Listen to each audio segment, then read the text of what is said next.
Welcome, and thank you for taking the time to watch this presentation. Supply chains are built on precision, but they are often brought down by invisible leaks that drain profit. For many direct-to-consumer brands scaling across the northern border, international delivery is treated as a simple map extension. The assumption is that a single fulfillment center in the United States can efficiently serve the Canadian market. That assumption costs companies up to 30% of their bottom-line profits. Shipping direct cross-border incurs hidden import taxes, brokerage fees, and operational friction that strip the margin out of every transaction. High retail sales volume loses its value if compliance and dimensional weight penalties consume the profit long before a package ever reaches the customer's doorstep. Low-value shipping no longer carries the same exemptions. The global suspension of the Section 321 de minimis threshold means commercial shipments entering the U.S. now require formal entries, regardless of their value.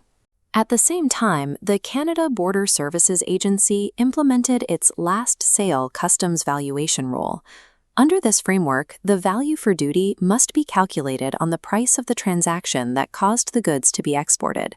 For e-commerce, that is almost always the final retail checkout price paid by the Canadian customer, rather than the lower wholesale cost of the item. This chart breaks down the CBSA's substantial presence test.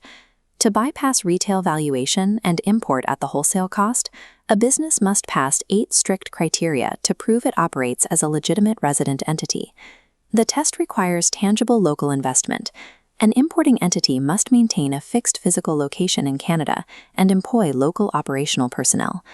Operating through virtual mailboxes while relying entirely on U.S.-based executives immediately disqualifies the intercompany transaction.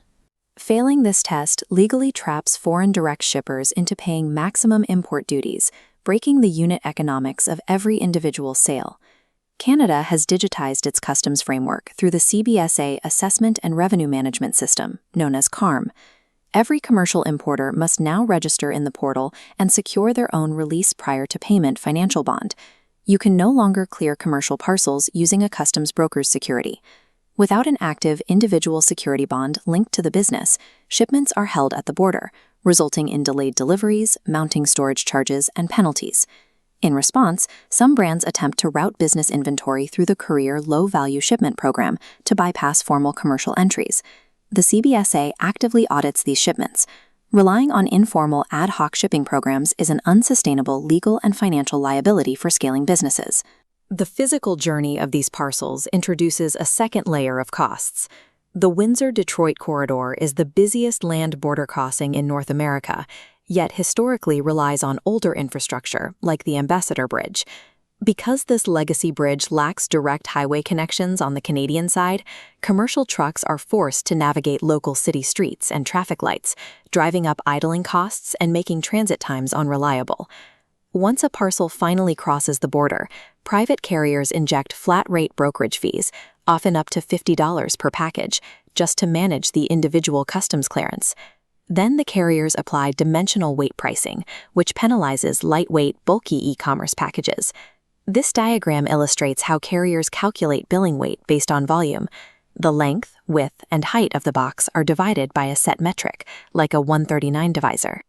Under this formula, a physically small 3-pound item is billed as a 14-pound package. That inflated 14-pound base rate is then multiplied by residential delivery surcharges, remote area fees for rural destinations, and variable fuel percentages. The combination of physical border delays and complex carrier billing formulas ensures that single parcel cross-border shipping will drain profitability on every order. The strategic shift is to stop shipping individual parcels directly to Canadian consumers.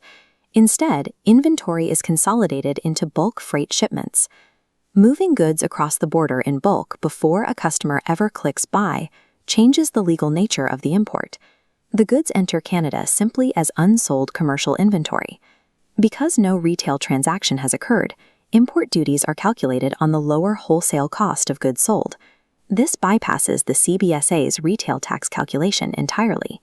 To execute this, brands register as a Canadian non-resident importer and post their own dedicated CARM security bond, maintaining compliance without establishing a local shell corporation. Positioning inventory across the border prior to the point of sale ensures that duties are paid on the lowest possible valuation. Bulk freight also benefits from modernized physical gateways, like the new Gordie Howe International Bridge, which utilizes direct highway connections and automated commercial scanning to avoid the congestion and axle toll costs of legacy crossings. By injecting that bulk freight into high-density Canadian fulfillment centers, brands can leverage automated storage and retrieval systems to manage high-volume inventory with domestic speed. Once the order is placed locally, the fulfillment center utilizes regional, technology-driven last-mile carriers like Intelcom or UniUni. These networks reduce last-mile shipping costs by up to 40% while maintaining 2-day delivery standards. By eliminating individual brokerage fees, utilizing wholesale valuation, and leveraging regional carriers, overall fulfillment costs drop by 60 to 75%. To recalculate your true landed cost, download the Cross-Border 3PL Playbook.